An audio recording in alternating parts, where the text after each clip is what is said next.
اس نے کہا اسے مت چھونا۔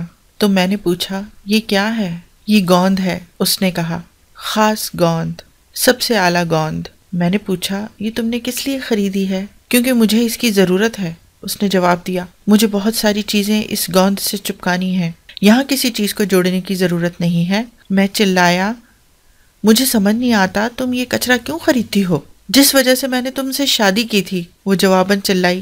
میرا جھگڑنے کا دل نہیں چاہ رہا تھا، اس لیے میں خاموش ہو گیا، تو وہ بھی چپ ہو گئی۔ کیا خاص بات ہے اس گوند میں نے پوچھا۔ اس نے مجھے ڈبے پر رکھی ہوئی ایک لڑکے کی تصویر دکھائی جس کے جوتوں کے تلووں پر کسی نے گوند لگا دی تھی اور وہ چھت سے الٹا لٹکا ہوا تھا۔ کوئی بھی گوند کسی انسان کو اس طرح نہیں چپکا سکتی، میں نے کہا۔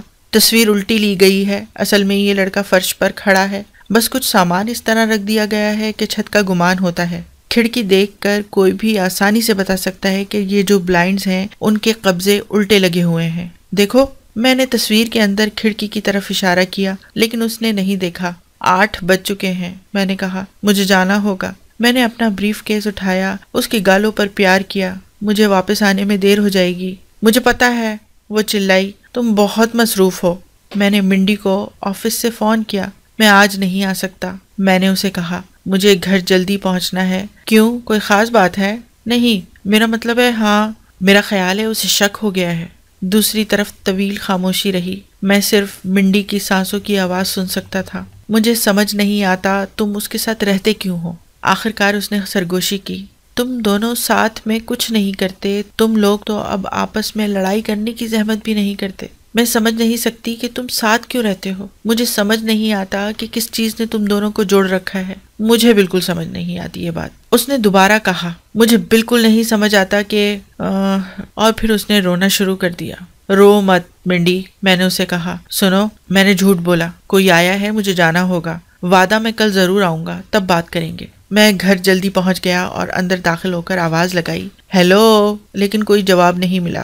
میں نے اسے ہر کمرے میں تلاش کیا، لیکن وہ کسی میں نہیں تھی۔ کچن کی میز پر گوند کی ٹیوب پڑی تھی جو مکمل خالی تھی۔ میں نے بیٹھنے کے لیے کرسی نکالنے کی کوشش کی، لیکن وہ اپنی جگہ سے نہیں ہلی۔ میں نے پھر کوشش کی، لیکن کوئی فائدہ نہیں ہوا۔ اس نے کرسی کو گوند سے چپکا دیا تھا۔ فریج بھی نہیں کھلا، اس نے فریج بھی گوند لگا کر بند کر دی تھی۔ مجھے سمجھ نہیں آیا کہ وہ یہ حرکتیں کیوں کر رہی ہے۔ وہ ہمیشہ سے بہت سمجھدار رہی تھی، ایسی تو وہ نہیں تھی۔ میں نے یہ سوچ کر کہ وہ اپنی ماں کے پاس گئی ہوگی فون کرنے کے لیے لیونگ روم میں گیا، لیکن میں ریسیور نہیں اٹھا سکا۔ اس نے ریسیور بھی کریڈل سے چپکا دیا تھا۔ غصے سے میں نے میز پر لات ماری، لیکن خود اپنا پیر زخمی کر لیا۔ میز اپنی جگہ سے نہیں ہلی، وہ بھی چپکی ہوئی تھی۔ اسی وقت مجھے ہنسنے کی آواز آئی جو میرے اوپر سے آ رہی تھی۔ میں نے اوپر دیکھا تو وہ الٹی لٹکی ہوئی تھی، اس کے ننگے پیر لیونگ روم کی اونچی چھت سے چپکے ہوئے تھے۔ میں نے حیرانی سے اسے دیکھا۔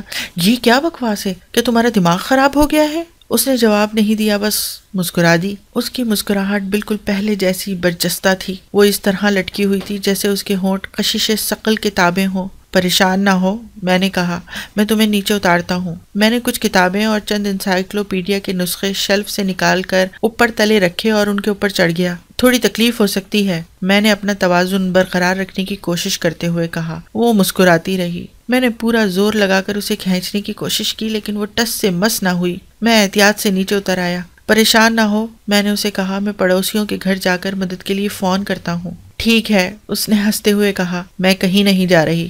اب میں بھی ہنسنے لگا۔ اس طرح چھت سے لٹکی ہوئی وہ بہت خوبصورت اور عجیب لگ رہی تھی۔ اس کے لمبے بال نیچے لٹک رہے تھے اور سفید ٹی شرٹ میں اس کی چھاتیاں 2 آنسوؤں کے قطروں میں ڈھل گئی تھیں۔ بہت خوبصورت۔ میں دوبارہ کتابوں کے ڈھیر کے اوپر چڑھا اور اسے بوسہ دیا۔ مجھے اس کی زبان اپنی زبان پر محسوس ہوئی۔